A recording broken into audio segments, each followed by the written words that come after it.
Welcome to Canada's podcast.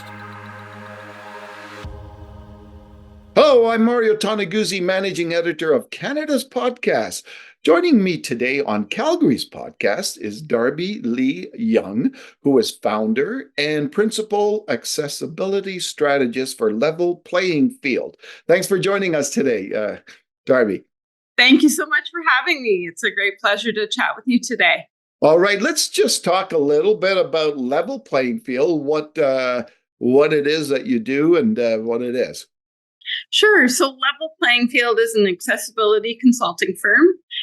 We work across the country and a bit in the States on accessibility. So we review drawings for accessibility.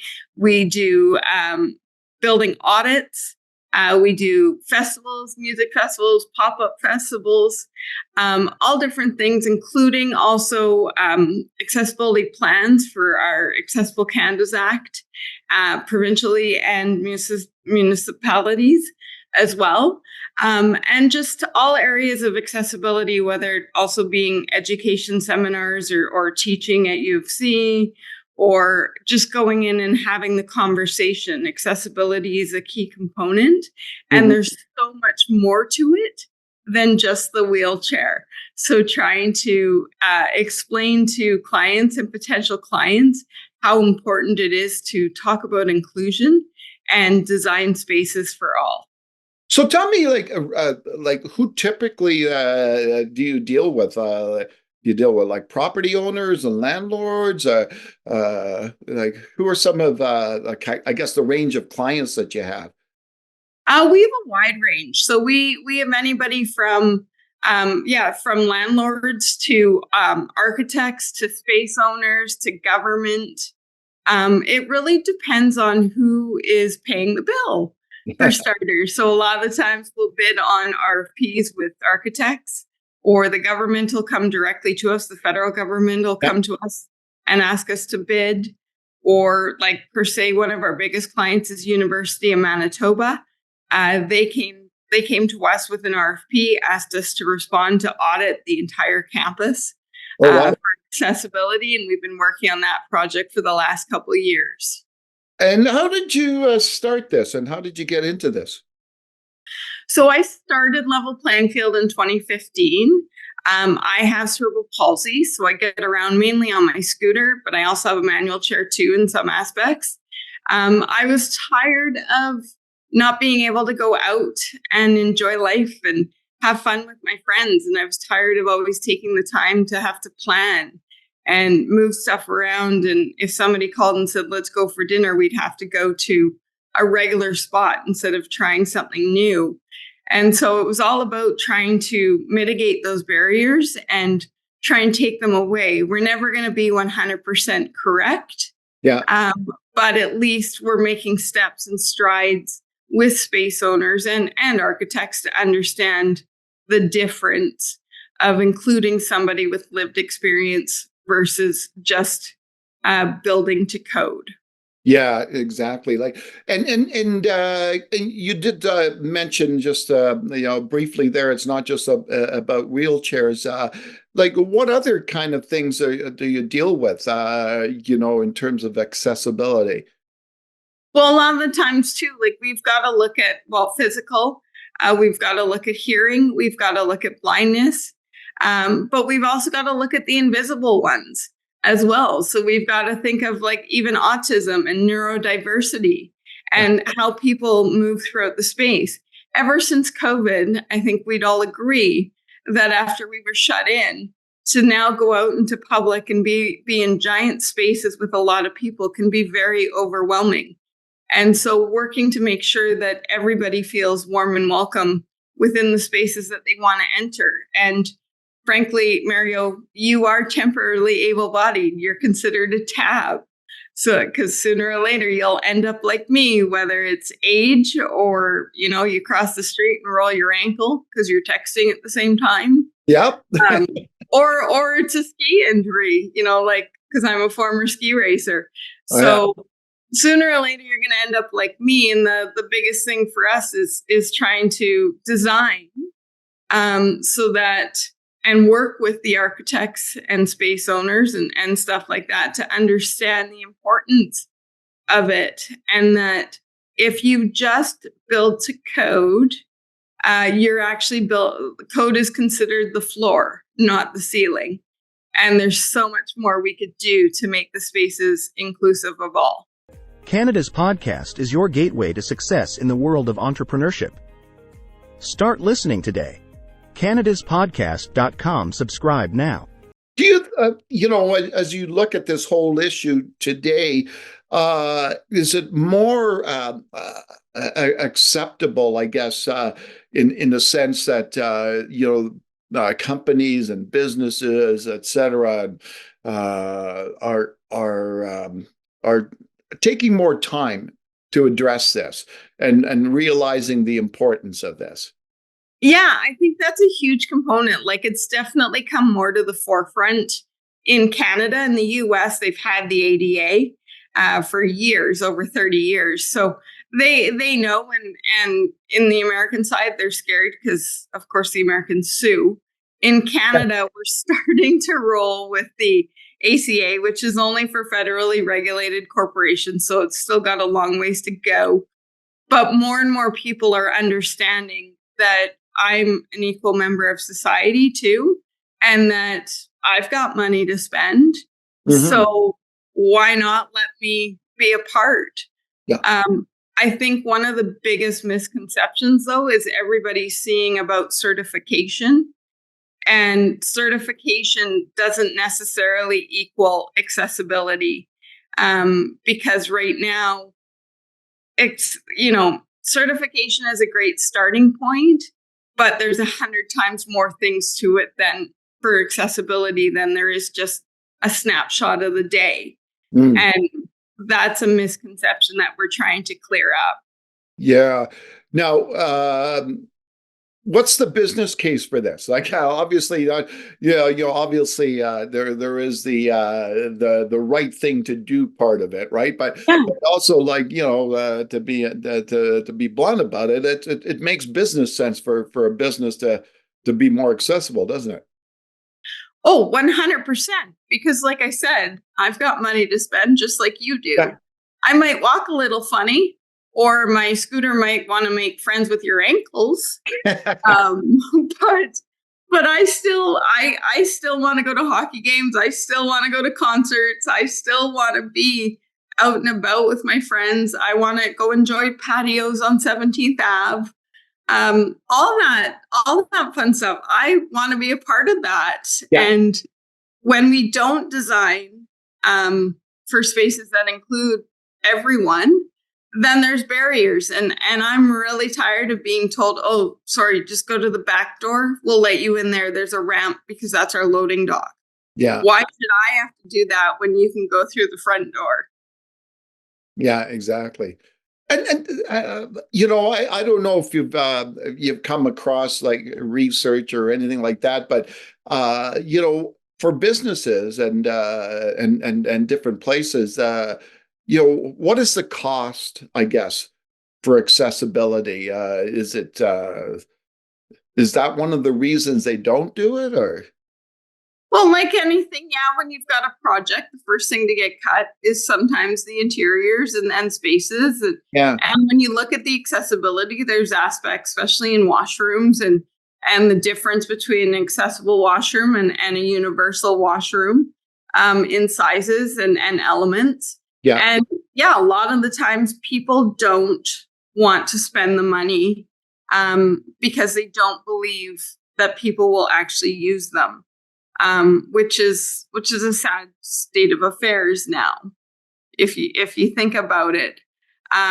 Usually, if you incorporate the accessibility early in the design stage, so back down in like concept, or as I call it, napkin stage, then it can really be fluent throughout the project.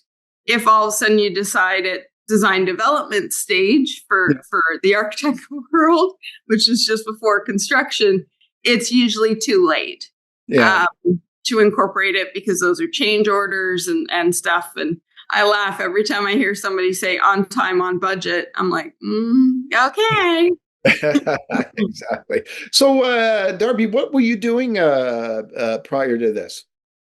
Well, I was a former para-alpine ski racer, so I spent a lot of my years when I came out, just the end of high school into university.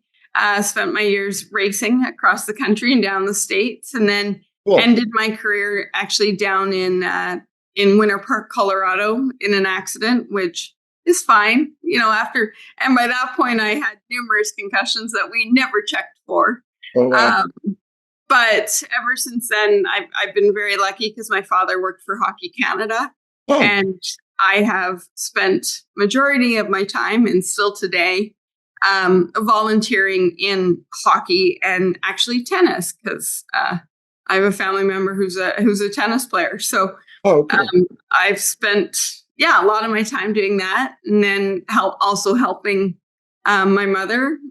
She's got a company called Greenery Office Interiors, which is like moss walls and live plants and all that in like some of our major hotels and office spaces. So that's been a ton of fun too. So, I'm always curious about athletes, that be, and what they do afterwards. And I'm just curious, from your, from your perspective, what did you think you learned by being an athlete and by participating in sports that have helped you and in what you're doing now in terms of a business? I actually thank you for that question, because for me, as a person with a disability, if it wasn't for the sports, I don't know where I'd be. So a lot of the times when families of new children with CP or disabled children call up and say, hey, what do we do? My first thing is get your child involved in sports, so that they can be, have friends, get out, meet people, do all that type of stuff. And for me, it's been a huge driver, because it also taught me, how to do things and how to focus, how to do quite a few things at once. Yeah. I'm a multitasker, which I probably am not so good at some things, but some things I'm really good at. But it taught the drive. I think you really learn the work ethic out of it. Yeah. And I find that, and I'm bad for it, because I can work, 16-hour days, depending too, some days, because I just get focused and I roll I just go. But then there's days where I'm like, oh my God. But it teaches you, I think it teaches you independence too, depending on the sport. I was a ski racer, so I had to ski on my own, though I had coaches. But it taught you how to work with people. It taught you a different mindset. And I think it truly is important. And it's why I push a lot of families with children with disabilities into it, is it also gives a social factor. Stay ahead of the game with our expert tips and strategies that will help your business thrive in a digital era. CanadasPodcast.com. Subscribe now. When you first started this level playing field, what were the biggest challenges in starting this? Oh, 100% getting people to take me seriously. Really? I'm a person with a disability. Really? Huh? It's a lot of like, are you serious? But then I started to show some of the architects in Calgary, what they were designing wasn't working. And then all of a sudden they kind of stepped back and went, oh, you actually make sense. It definitely took some time, 100%. It took some time, but we are, we're in our 9th year. And we've done very well. I now have 10 staff. So we're working on different projects. And I think the importance of people now starting to see it, and as I keep voicing it, we just need to make sure that spaces are inclusive. And we've had some major misses in the city, especially like the library, for example, which Dialogue knows I talk about all the time, was not one of our projects. But when you walk in, like, even if you can figure out how to get in, then you see a grand staircase. And we like stairs, but at the same time, that's not a warm and welcoming feeling. And then the ramp was tucked away with no signage, and the elevators are hidden. There's a lot of things that have changed since it opened. But it's that sense of, building a community and understanding that people like myself are valued. Mm-hmm. Yeah. What, when and you do travel a bit, I understand, but, how would you rate what you see in Calgary, what you see in Canada to other places when it comes to accessibility? Well, I think it's very like across Canada, there's some really good things, and then there's some what's going on here type scenarios. I think everybody's trying to work at it 100%. I will say though, when I go to the States, it's way different because I'm treated as a human. I'm not looked at like an alien. Like especially in Canada, people just don't know what to do in stores and stuff like that. So it's a really awkward scenario where in the States they're just used to it and they treat us like regular members. So it's a lot different that way. But here's hoping as we start to see people transition more to understanding that, we're out there, we want to be involved, we want to work. Mm-hmm. We definitely can't work if spaces aren't accessible because a lot of the time, especially in Calgary, our office towers are pretty awful. Yeah. But it's the importance of trying to think, well, put yourself in my shoes. What would you want to do? Yeah, exactly. So what do you obviously with the staff and running a business, it's pretty busy. What do you do what do you do outside of work to kind of relax and enjoy yourself? Well, I'm on the Saddle Dome Foundation board, so I definitely go to the rink pretty much for every event that we have if I'm in town. I actually kind of like that. I take, especially going to the hockey games when we were playing, though the Wranglers are still in, which is good. But, that's sort of my relaxing time. As much as I take clients, I kind of enjoy that. But a lot of the times when we travel, I'm checking out different stadiums and arenas and different places.